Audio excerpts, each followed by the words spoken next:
Hi, it's Summer and welcome to a new reading vlog. This week I'm going to be reading like my friend Elizabeth from Ponytails and Paperbacks. She has a bookstagram as well as a booktube channel. I'm going to be linking everything about her in the description, so make sure you go check her out. She's just one of the sweetest, happiest people that I've ever met, and I love the way that she reviews books. Both just talking about them and also how she writes them out on her Instagram. They're very quirky and fun and they just make you excited to read the book. Lately, I've been realizing that I think we have similar taste in books, and so I thought I would test that this week and read a few of her most recent favorite books that she has rated highly. I have 3 main books that I want to read this week, and then I have 2 kind of like backups just in case. The first one I'll talk about is Psalm of the Wild Built, I'm pretty sure that's what it's called, and I forgot the author, but there will be a picture up here for you to look at. I have no idea what this is about, except I think there are robots in it, maybe some found family. I don't really know for sure. I think it's shorter, and I'm pretty sure that the audio for this one is on Scribd, so it's going to be easy for me to pick up.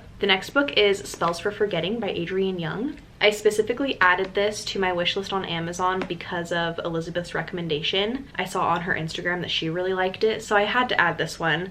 I honestly couldn't really tell you what it's about. For this one, I've heard that it's like kind of magical realism-y, but also like has thriller aspects. I also recently met up with one of my Instagram friends in real life. We found out that we live in the same city and we went book shopping together. It's Lindsay from Let's Get Literary. And she was telling me good things about this one too, so it made me even more excited to read it. I also have the audiobook for this one, I think coming up here pretty soon on Libby, so I'll be able to tandem read this one, which I think will be nice. And then also on the list is How to Sell a Haunted House by Grady Hendrix. I've been meaning to read this one since it came out because I feel like I've heard such creepy things about it. I think there's something about creepy dolls in this. I'm ready to be scared. I've read one other thing from Grady Hendrix, and it was My Best Friend's Exorcism. It wasn't like an all-time favorite book of mine or anything, but I did enjoy his writing style. I like that his books are kind of campy horror. I'm pretty sure that Elizabeth gave this one 5 stars, so that makes me even more excited to read it. But also recently my friend Zoe from Zoe Delaney read it and also really enjoyed it, so that just made me want to pick it up even sooner. For my backups, I have The Cheat Sheet by Sarah Adams. I recently, in the past couple of months, read 2 books from Sarah Adams, and I enjoyed both of them, and I've heard good things about The Cheat Sheet. My cousin Allie also told me a couple of things about the main female character in this book. She sounds like she's a quirky, kind of fun character to follow, so I'm not usually into sports romances, but I feel like I just want to give this one a try. And then I also have on here Yours Truly by Abby Jimenez. I've not heard a bad thing about this yet. Pretty much everybody that reads it loves it and loves like the anxiety rep and stuff that's in it. It's the sequel to Part of Your World by the same author, and I really enjoyed that one, so I'm excited to continue in the series. But like I said, those 2 are kind of my like backup options, so I don't know for sure if I'll get to them in this vlog. I don't really know which one I'm gonna start with. I think it depends on which audiobook I can get my hands on the quickest. I think it'll probably end up being Psalm of the Wild Built. I will definitely give you an update later in the day. For right now though, I think I'm gonna go run a couple of errands. I need to make an Amazon return, and then I also want to go to the beauty supply to get some color depositing conditioner because I want my hair to be pink. I got curtain bangs yesterday and I love them. They looked a lot better yesterday when my friend styled them for me before I left the salon. But yeah, I always have trouble with this side for some reason, so my bangs might look a little bit interesting throughout this video. So yeah, you're gonna be coming on this journey with me, figuring out how to make curtain bangs work. I also thought this week that it would be fun to try some like different hairstyles. Elizabeth's handle is Ponytails and Paperbacks. I feel like she uses her hair and her hairstyles as kind of like an accessory in her bookstagram pictures. A lot of her pictures has the back of her head with like a cute hairstyle and she's holding up the book so you can see it. She loves scrunchies and clips and braids, and I just feel like I want to do some of that this week while I'm reading. I also want to take a picture today. Like I said, I went book shopping with my friend Lindsay that I just met, and I got 3 books from that shopping trip, and I want to take a picture to post on Instagram. Oh. But yeah, I want to take a picture of those to post on Instagram today, so I'll probably do that before I head out to run errands.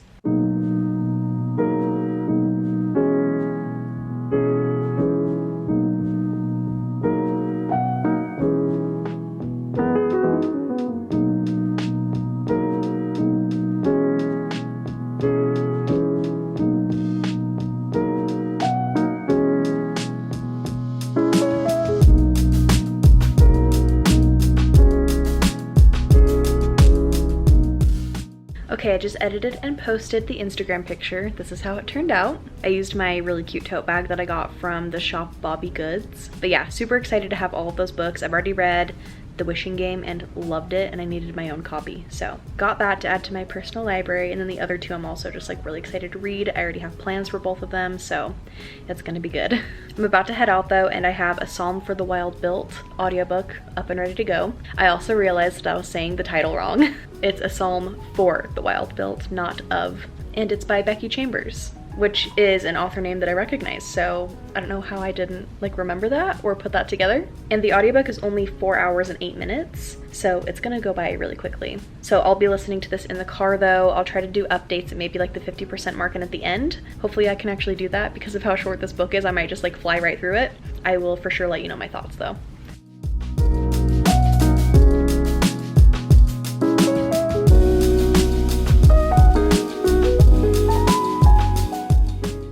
So it's pretty late now. It's technically the next day. It's 1 in the morning. But I just barely made it to chapter 5 of A Psalm for the Wild Built, which is 51% of the way through the book, so I thought I would give a little quick update. I'm really liking it. I've never read cozy sci-fi before, and this is definitely cozy sci-fi, and I'm just loving it. I'm having such a good time. For it being such a short book, I feel like there's a lot of stuff going on, but I feel like I'm keeping up with it pretty well. The main character that we're following is Dex, who's non-binary. They are a monk who is wanting to get out of the city and live more kind of in the wilderness. They are mainly being driven by wanting to hear crickets at night, which is such a wholesome thing. I'm pretty sure that all of this is taking place on another planet. This story is its own thing, like very high sci-fi / fantasy-esque.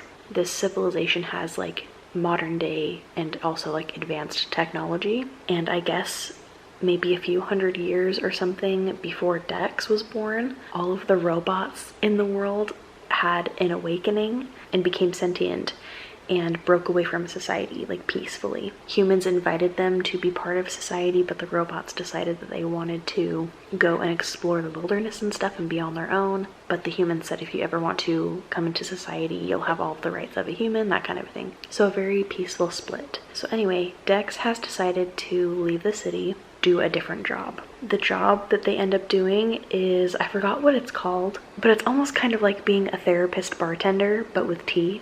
Like, they're there to serve tea to people and kind of like hear their problems and things that they're worried about and stuff. And through the company and the tea, it's supposed to kind of help people. So that's what Dex is doing. They live and operate this tea business out of a wagon that's basically like a tiny home, and it's on wheels. So they move it from town to town by riding a bike that's attached to it. So they pedal it and it drives the whole entire wagon to a different location. The descriptions of the tea and the tea making and the wagon is so cozy. It has a little camping shower that pops out of the side of it, and like a little kitchenette and stuff like that. There are like 2 levels in the wagon, so there's like the bottom level that's kind of like the workstations and stuff, but if you go up to like a little loft area, it has like Dex's bed and stuff like that.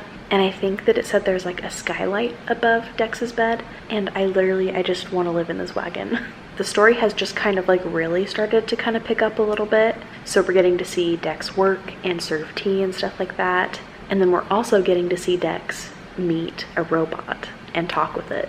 And that's all I want to say for now, since it's like a short book. I don't want to give too many like details and stuff away, but I really love the world and I'm loving the writing style.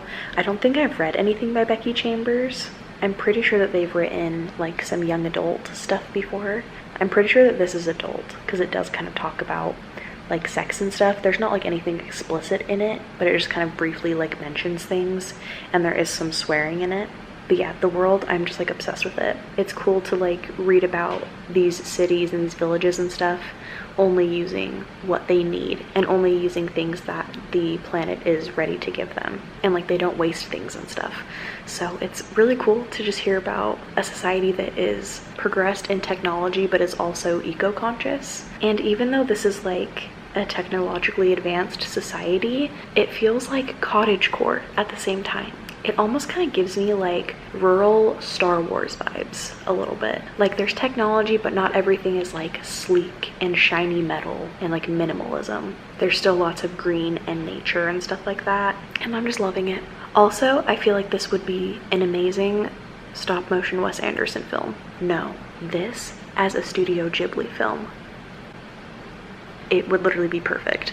Anyway, I'm having the best time, and I really want to put together an aesthetic board for it to make like an aesthetic reel and stuff. Anyway, those are my thoughts at the 50% mark. Also, an update about my errands earlier today. I did go to the beauty supply and get my pink conditioner. I did it, but it's not like super pink. And I know that I don't have a ton of blonde in my hair anymore. I started kind of going a little bit darker. But I also think that the conditioner that I used, it's more to kind of like tone your hair rather than like deposit color. So I think I just might need to find something a little bit more vibrant, but it's kind of fun. Like it's kind of like rose goldy looking. So it's still pretty, but just not as like pink as I wanted it to be. So yeah, there's that update. I finally achieved pink hair. I really like how it turned out. I also did my makeup a little bit like extra. Because tonight I'm actually like in like 10 minutes or so about to hop on Gwen's channel for her Patreon, and we're doing Speak Now night. We're gonna be listening to the entire Speak Now album and doing like Taylor Swift trivia and book recommendations based on the album. So I'm really excited. I thrifted this little pullover because I don't really have anything purple in my closet except for like my Harry Styles hoodie that I got from his concert. So I found this for like $4, and it's kind of like a mauvey purple, so I feel like it'll work. And then I did like, you know, the purple eyeshadow. I had to do a little bit of pink with it though too to like go with my hair. Also, the pink hair is very fitting today because the Barbie movie came out today. I really want to go see that soon. But anyway, I think this is a fun little change. Also, I like how my bangs turned out today. So also, I just barely finished A Psalm for the Wild Built. It was really cute. I think I'm gonna give it 4 stars. It was really philosophical. It really kind of focused on like one's purpose in life. Some of the philosophical talk was a little bit overdone in my opinion. I got a little bit sick of hearing it, but it didn't like ruin the book or anything for me. I also don't think I'm going to talk about like any of like the plot points that happened in the second half of the book just because it is such a short book. I don't want to give anything away. Also, the more that I was thinking about it, I said last night that this would be a great Studio Ghibli film. It basically kind of already is. If you like the vibes of this book, you might like the movie Castle in the Sky from Studio Ghibli. It's not my favorite Studio Ghibli film, but it definitely has like robots, fantastical vibes, so you might like that one. Also, I could totally see this being like an Avatar: The Last Airbender kind of style TV show or something. The main thing that I really loved about this book though was the setting. It was just very vivid in my mind and unique, and I just really loved it. So I overall just like really liked it, and I think 4 stars is like the perfect rating for me for this book. Anyway though, I'm gonna go get ready in the office to do Speak Now night and stuff, but I just wanted to do a quick update.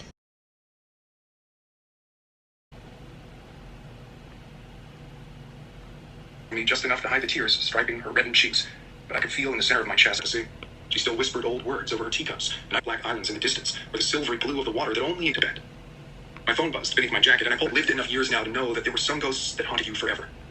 Saoirse had secrets, yes. I started sneaking out of Dutch Bowden's bed in the mornings. It was just Dutch didn't stir as I stepped across the old floorboards. Picking up my clothes were at Adelman's Market. The wood-framed doors were propped open to the rain, and I could see Etzel ringing up customers behind the huge window. Roof before next winter, that's for sure. Hell, all of us will. And I'll be spending the weekend mopping this floor. I just started Spells for Forgetting, and I feel like I maybe should have saved this for like fall because the vibes so perfect for fall and spooky season. It takes place on an island in the Pacific Northwest, and it's an island that like all of the women on it have been born as witches, and I'm so obsessed with that. One of the perspectives that we're following is a woman who works in like a tea shop, and her mom used to do tea readings there. And then another perspective that we're following is a man who is returning to this island to spread his mother's ashes there. And it's kind of sounding like him and his mom were banished from the island years and years ago, and it was like one of her final wishes to be kind of like put to rest there after she passed away. It sounds like there was something that had to do with a fire, and that's part of why his mom and him were banished. I'm really enjoying it so far. I'm on chapter 5, Emery. So Emery is the female main character that we're following. I forgot the male main character's name. This is just making me feel so ready for Halloween and stuff, especially because I have like a fall candle burning right now. Travis's mom and grandparents came up today, and his grandma brought me some stuff because I was telling her how excited I was for Halloween and stuff. So she got me this candle. It's called Ghost, and it smells kind of like leaves from Bath and Body Works, but like a little bit sweeter, and it's so good. She also got me this blanket. Like, stop. Are you kidding me? This is gonna be used as decor all year round. I love this. And then she also got me this little like cat-shaped like spoon rest for when you're like cooking and stuff. It's marble, so it's like heavy duty, but super cute. I'm gonna use this all year round too. But yeah, so with all of these like little goodies that I got today and my candle burning and reading this book, it feels like fall, even though it's like 110 outside today. We're just gonna ignore it. Also for my Elizabeth hairstyle today, I did some little like low space buns with some hair scrunchies, and I'm obsessed. I'm gonna be doing this all the time now. I'm gonna eat dinner really quick though, and then I'm gonna keep listening to my book. We just went and saw Barbie and we both really liked it. I thought it was really cute, very aesthetic, very funny, very self-aware. I've been avoiding any and all spoilers, so I'm really excited to like watch YouTube videos and interviews and TikToks and stuff. I knew that I wanted to do my cute like Elizabeth hairstyle, but then I also decided to do like pink eyeshadow. I also have this locket from like I think my 4th or 5th birthday, and it's a Barbie locket. So I've literally had this forever and I just knew that I had to wear it. Also for the fun like Elizabeth hairstyle, I did this like almost like half up bubble braid, and then I put clips going down, and I love it. I still am trying to figure out the bangs, but you know, it's fine. I also wanted to tell you that while I was getting ready today, I finished Spells for Forgetting. And I don't know exactly what rating I'm gonna go with. I was just reading too quickly to like give you a 50% mark update, but I think at the 50% mark I would have given the book like 4.5 stars. The second half of the book I want to give like 3 stars, but like right now it's kind of feeling like a 3.5, maybe a 4. I loved the magic and the setting, like the island that they're on. I loved that we were unraveling a mystery. I loved that everybody was keeping secrets from each other. I loved all of the timelines that we were following, and this book also has a ton of perspectives. The audiobook is full cast too, so that was really cool, but it was really hard to keep track of everybody. I think that if I were to do this over again, I would definitely keep a character list because there's just a lot going on. There's a lot of people to keep track of. Also, I just realized I cut my arm the other day while I was shaving, and so I have this like cut on my arm that has probably been in like a ton of clips, and it is not cute. So I probably, if there's like random like flowers or images on like this part of the screen, you know why. Anyway though, between all of the timelines and perspectives that you're getting in this one, the pacing was keeping up really well. I thought that it was a well-paced book. I didn't find myself getting bored very often. One of the things that I had a hard time with this one is that I called pretty much everything pretty early on. It's not really like a thriller, so I mean, I don't think the twists are supposed to be like super elaborate or anything, but I just knew where it was going like almost from the start of the book, and so the plot twists were kind of lacking a little bit for me because of that. Also, a variation of the phrase "I let out a breath I didn't know I was holding" was said probably like 10 times throughout this book and by different characters, and it was so annoying. The first time that they said it, it was like a really different way of saying it, and I was like, okay, like I can forgive that, that's all right. But then like 2 times quickly after that, they said "I let go of a breath I didn't know I was holding," and like I don't know if authors are still doing that because they think it's funny, because this was written in 2022, or it came out in 2022. So like by now everybody knows that we hate that phrase. So they're either doing it because they think it's funny and it's a joke, or because they've been living under a rock, or it's lazy writing. So I don't know what was really going on with this. I think that I was also kind of hoping for like some more magic elements. If you're not a fan of fantasy or magic in books, I think that you could still enjoy this one. It's not too heavy on those elements. There's also some kind of like found family in this, so if you're a fan of that, you might like this. If you're a fan of the movie Practical Magic, this book definitely has those vibes. I also felt like the ending was a little bit too easy, a little bit anticlimactic. So I don't know, I definitely liked this more than I disliked it, but it's not a new all-time favorite book like I thought it might be. While I was finishing up this one, my audiobook for How to Sell a Haunted House by Grady Hendrix came in, so I think that is going to be the next book that I read. I haven't started the book yet, and this isn't book related, but I just barely got back from getting crumble. So I'll show you all the flavors that we got in a second. But I also got the mail on the way back home, and I have a couple of packages, so I thought I'd open them with you really quick. This one is from my friend, and also she's a client of mine. Her name is Jenny. Her small business is called Love Jenny Lanyards, and she makes these handmade lanyards with polymer clay beads and stuff on them, and like charms and stuff. I will link everything for her shop and stuff in the description. But look how cute this is. I just really finished up a bunch of work for her, so she said she was gonna send me some goodies in the mail, so that's what this is. Okay, cute. This is so cool to see like in person. I designed these for her probably like 2 years ago, maybe at this point. This is an illustration of her, and then on the back it has a little thank you and all of her information and stuff. This is kind of my thing, is I draw people in this style. And then this is her business card. This is so cool. I've literally never seen these in person. Oh my gosh. So this is one of the projects that I just barely did with her. Oh my gosh, cute. We designed this sticker. So we made these to be like little freebie stickers that she can throw in with orders and stuff. Oh my gosh, I forgot that we made these. It's a little like care card. It's tiny. Her portrait again, another sticker. And I'm guessing this is gonna be like a keychain or a lanyard.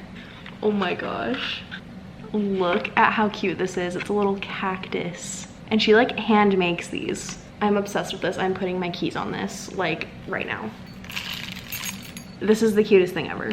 Like I said, I'm putting everything about Jenny in the description. Definitely go check her out. I'm literally obsessed with all of this. And then this is something that I ordered. I'm planning on starting a Patreon. I think that I want to announce it on August 1st, but I was also kind of waiting on these to get here to announce it because I want to make sure that these look good. But I've already been like working on it. I pretty much have everything already done. I'm not trying to do it to like make money or anything. I just want to like do it for fun and have a community. I did want to charge a little bit though because I did get some things made for it. Stop it. This is perfect.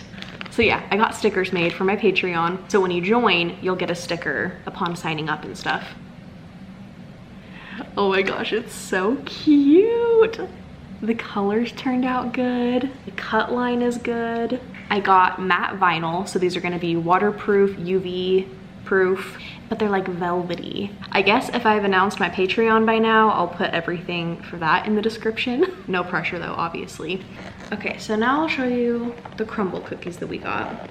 They had a lemon flavored cookie and I do not like lemon flavored things, so I didn't get that one. And this week, instead of like the regular sugar cookie, they had a Shark Week sugar cookie, but that one was sold out at our location. So I got an M&M cookie, 2 cookies and cream with peanut butter, and then one of these like strawberry popsicle ones. I've never had the strawberry one, but I've had the other ones before and they're so good. So I'm gonna eat some cookies and I'm gonna take some pictures of everything that Jenny sent me and post it on my art Instagram and stuff to like say thank you. I was kind of thinking that I might try to get an ebook copy of How to Sell a Haunted House so that I can tandem read, because that's been like my favorite thing to do lately. So if I can get that, I might start reading after this.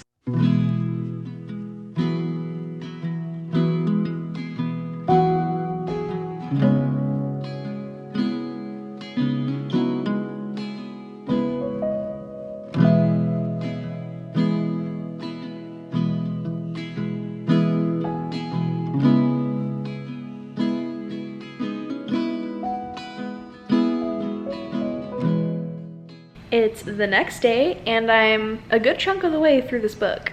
I'm having a really fun time. Also, this is my cute little hairstyle today. I just wanted to do something simple, so I did some braids. This side turned out a little bit interesting up here. This side is definitely cuter, but it's fine. Book update though. I am on chapter 12, which is 29%. Also, as you saw last night, I was able to get the ebook from Libby in tandem read on my Kindle. Best thing ever. That has been my absolute favorite thing to do. Also last night it was like stormy and windy and just like the perfect atmosphere to be reading this book. So far it's about the main character Louise and her brother. I forgot his name. I want to say it starts with an M. Maybe it's Max. I have no idea. I can't remember. But they have never gotten along. And also he is just kind of like a real piece of work. Their parents suddenly pass away. And so she's having to deal with her brother with all of the like funeral arrangements and taking care of their house and stuff like that. Their relationship and their interactions, it is stressing me out so bad. Her brother's the type of person that like I would also have a really hard time getting along with. Like just kind of does things without thinking or taking other people's feelings or thoughts into consideration. Like she gets to her parents' house and is like going through it and stuff a few minutes before a trash company comes to like gut the house and just clear everything out. And they were hired by her brother. Like he wasn't even gonna try to like go through their house for anything that could be important or let her have the opportunity to go through anything. He was just gonna do it. And I'm like, what is wrong with you? Like there's a way to do things and that's not it. So his decisions and how she's trying to like deal with it, it's just really stressing me out. Also, the mom, she was a Christian puppeteer, which sounds so weird, but it was like she used puppets in her ministry to like teach kids about like stories from the Bible and stuff like that. And she would make all of her puppets, and she just has a ton of them around the house and like creepy dolls and stuff. And there's some creepy things that are starting to happen with the dolls that is probably only gonna get creepier, and I am so here for it. I just need there to be something in this book that matches the same energy as the worm scene in my best friend's exorcism, and I feel like this one is gonna deliver. I'm just having a weird, creepy, gross time, and it's great. I'm at 58%. This book is unhinged. The scene that I'm reading about right now is crazy. There have been so many weird, gross, creepy scenes. I have gasped and then covered my mouth or my face out of shock so many times. I just really drove somewhere really quick, and literally I'm like driving and then going, because it's crazy. There's a scene with an eyeball. Ugh. I'm thoroughly creeped out, and I'm having a great time. I think right now if I had to rate it, it would be 4 stars. So I'm really hoping that the ending and like the second half of the book just keeps going in this direction. We also just switched to the brother's perspective, which is cool. So there's 2 narrators for the audiobook. So we're getting some stuff from him. It's definitely adding a lot to the story. So I'm excited to keep hearing his stuff that he's talking about. If you like horror that's based around clowns, dolls, puppets, this is your book. In a minute, I really want to go like sit on the couch and read on my Kindle, because even though earlier today it was like sunny and like happy outside, it's now like windy and stormy again like last night. And I really just want to read more of this book while this vibe is happening outside. I think I've been reading for like an hour, and I'm now at 76%, so I have an hour and 40-ish minutes left in the book. I'm literally so stressed out. I had to take a break. This book is just making me feel so anxious and frustrated, but like in a good way, I guess. I feel like the execution of what is going on in this is perfect so far. I have been thoroughly grossed out and creeped out, and I am so worried for what is going to happen. Also, I forgot to mention earlier, this book takes place in Mount Pleasant, South Carolina, and I actually have family that live in Mount Pleasant. So I know the area, so it's kind of weird to like read a book that's set somewhere that I actually know, because I feel like that doesn't happen very often. I think I'm gonna try to finish this tonight. I finished How to Sell a Haunted House this morning, and I really liked it. I think I'm gonna give it 4 stars. I definitely liked it more than my best friend's exorcism. The writing was really funny, but also like gross and descriptive. It was a really like fun and silly, but also like intense, creepy, scary story. Also, the brother, his name is Mark. At the beginning, I said that like I just hated his character. He was so annoying. He kind of grows on you throughout the book, and you kind of end up like loving him a little bit. He's still like a super ridiculous character, but he's also kind of like lovable too. But like I don't think I could ever reread this because of like my levels of anxiety that I had for like the characters and stuff. The stakes definitely felt high, and anyway, it was just a really fun time. I'm really glad that I read it. 4 stars. I also wanted to tell you that after I finished How to Sell a Haunted House, I started the audiobook for The Cheat Sheet by Sarah Adams, and I'm literally almost done with it. I have an hour and a half left. I started it this morning at 11 during my friend Danielle's reading sprints. So I've been listening to it and doing my nails. I've only finished this hand. I need to do this hand. But I am loving this so much. Like honestly, I think I'm having 5-star feelings, and I think that I have been since like the first like third of the book. I was a little bit iffy going into this one because I don't normally like sports romances, but I'm actually really liking it in this one. The main character, I think his name is Nathan. I'm so bad with character names, especially like in romances where they're just kind of like normal people names. I can usually remember like fantasy names because they're unique, but yeah, romance names, really hard. Anyway, I think the main male character, his name is Nathan, and then the main female character is Bree, and I can only remember her name because there are nicknames attached to it. But he's an NFL quarterback. I think he's a quarterback. And she owns a dance studio where she teaches ballet. They are best friends who have been keeping their true feelings from each other for like their whole entire friendship, and they're both too afraid to tell the other one how they really feel. There's kind of like some fake dating going on. Their banter and their relationship is just so sweet, and I love it. Bree is also really tight with all of his teammates and stuff, and they just kind of treat her like the little sister of the group and stuff, and they just love her and are so sweet with her. There was a scene that happened where they're all chasing her through a kitchen to stop her from looking at something, and it was just really funny to read, and I just loved it. Also, her nickname is Brie Cheese, which is like kind of corny, but also I think it's cute. She's also known by her friends and family as the type of person who, if she sees a little trinket when she's out and about that reminds her of you, she's going to get it for you. And Nathan and Bree's sister have this like competition to see like who has the most trinkets, but they call them brinkets because it's Bree giving them trinkets. I just think it's really cute.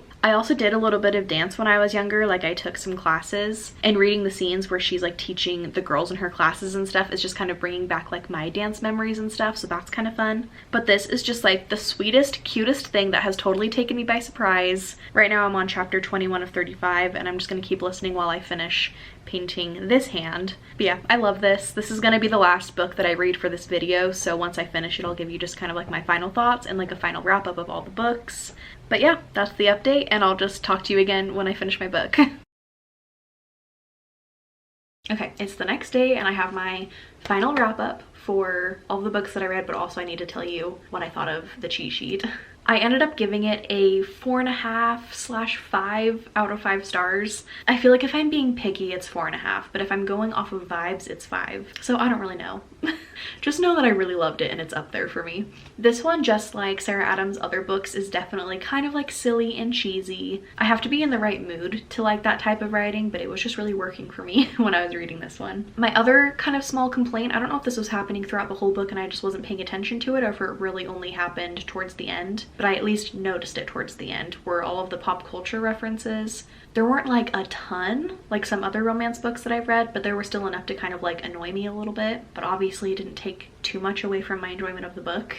I just thought it was really sweet, and I loved Bree and Nathan together. I loved them separately as their own people, but I also loved them together in a relationship. I loved the tropes that were in this, the friends to lovers, the fake dating. I also really liked the anxiety rep, which I didn't really know was going to be a thing in this one, but Nathan struggles with anxiety and panic attacks. And it was just really cool to see how Bree was there for him and how she was just so good for him and she knew how to calm him down. You can just feel the depth of their relationship because it is friends to lovers. You get enough like little flashbacks to the beginning of their friendship. There's also things that are mentioned in little glimpses of like other times in their friendship that you kind of get to see and hear from them. So you really get a sense of how well they know each other and how much they love each other. So yeah, this one was a huge surprise for me. Like I said before, I'm not really big into sports romances. I haven't like loved a Sarah Adams yet. I've enjoyed the 2 other books from her that I've read. I didn't like fall in love with them though, but this one I think that I did. I was smiling so big while reading this book. I just had a really fun time. So to wrap the video up, I read A Psalm for the Wild Built by Becky Chambers. Also, when I was looking into Becky Chambers and what other books she's written, because I knew that her name was familiar to me, I realized that she's the author of, I think it's A Long Way to a Small and Angry Planet, which I have owned on my physical TBR for literally years, like probably since the beginning of my booktube channel, and I just like didn't put it together, so that's crazy. And I've heard that that book is also cozy sci-fi, so I have my go-to cozy sci-fi author, I guess. But yeah, A Psalm for the Wild Built, 4 stars. Then I read Spells for Forgetting by Adrienne Young. I think that I said in the vlog that I was going to give it 4 stars, but now that I've had more time to kind of like sit on it and think about it, I think I'm going to give it 3.5. I still really enjoyed it though. Then I read How to Sell a Haunted House by Grady Hendrix. I'm sticking with my 4-star rating because I really just had a great time. And then, like I just told you, I read The Cheat Sheet by Sarah Adams, and I'm giving it 4.5/5 stars. Still not sure. I am 1000% going to keep reading like Elizabeth. Like the lowest rating that I gave this week was 3.5 stars, which is still really good. So that's crazy to me. Elizabeth, she just gets me. Our reading tastes are like this. That's going to be it for this video though. Make sure you go check Elizabeth out. All of her links will be in the description. If you made it to this point, let's have the secret emoji be either a football or ballet slippers, since my favorite book that I read this week was The Cheat Sheet. Thank you so much for watching, and I'll see you in the next one.